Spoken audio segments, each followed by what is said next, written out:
Shirts are really popular for people to sew, and if you've never sewn a shirt before, what you might do is try a pajama top that is a shirt.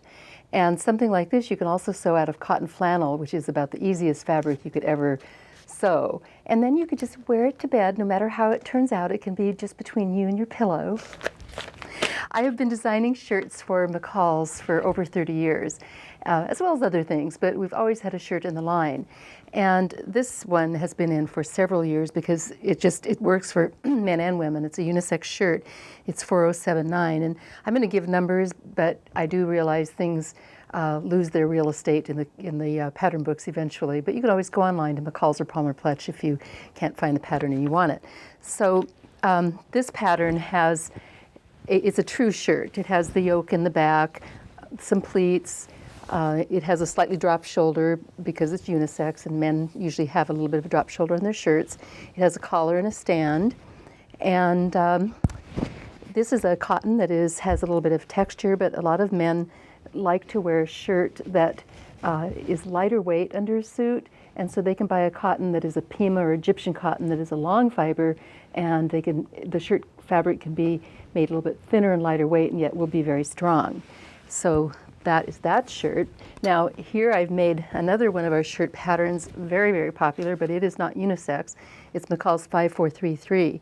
And it is a little more fitted, does not have a drop shoulder, has darts, but it also has the collar and the stand.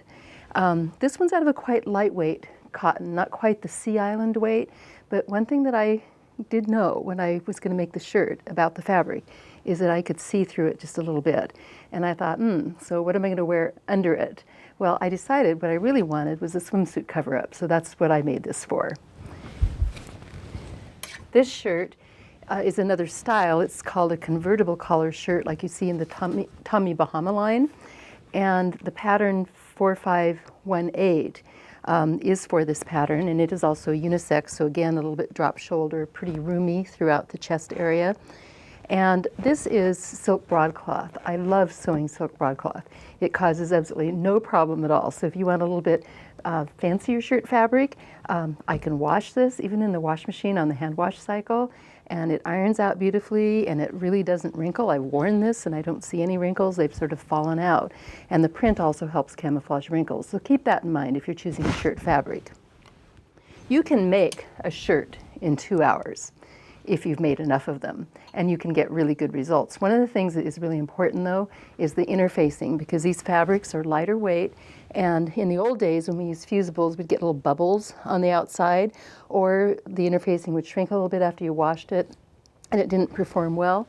But today's weft interfacings, like Perfect Fuse Sheer, they can be used on any of these lightweight fabrics, and it's crisp. It's really crisper than a fusible knit, and yet it's lightweight. And you can fuse one layer on top of another if you want even more body.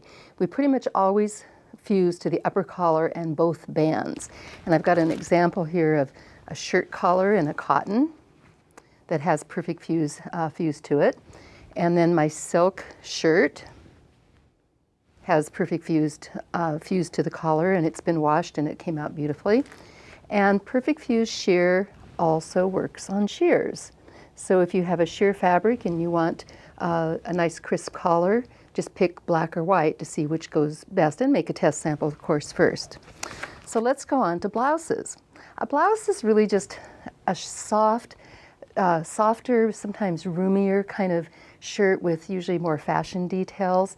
And the purpose of a blouse is to wear it under a jacket and have a top that's really roomy and has a lot of ease and feels really comfortable, and yet it'll fit inside of the sleeves and inside your jacket and not add a lot of bulk. So usually blouses are made out of really lightweight fabrics, really roomy, maybe even up to 10 or 12 inches of ease across the bust area, but they fit fine. Or the blouse might have a little bit less fullness. And it might even have darts, but usually, again, soft. It might have a yoke here with gathers or pleats coming out of it.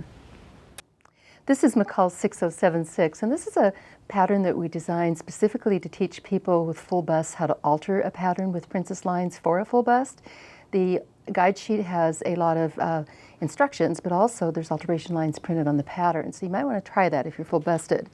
Now I decided, because it has the princess seam, I didn't want a really lightweight fabric, because that makes it's a little more difficult to get a good looking princess seam in a really lightweight fabric.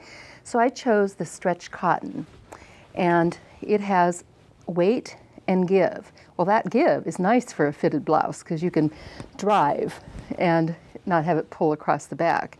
But it's a little thicker than what I would like to wear under a jacket, so I probably won't wear it under a jacket, but I might wear it as a jacket in the summer over a camisole, because that would be really nice. This is also was a princess seam pattern. It had an armhole princess.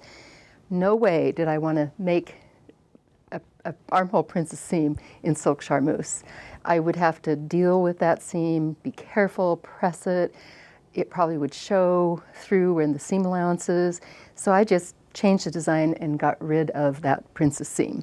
And that made it a lot easier. Another consideration would be a sheer fabric.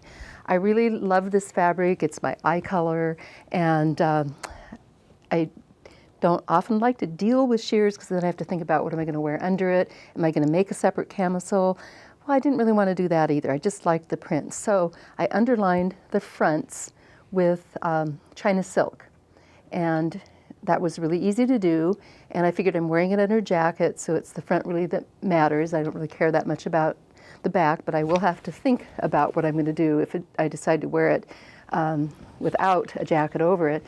But I can also wear it over a dress or over a camisole as a jacket, and then I have solved that problem. So I hope these few tips that we can give you on blouse fabrics will help you enjoy the process of making a blouse.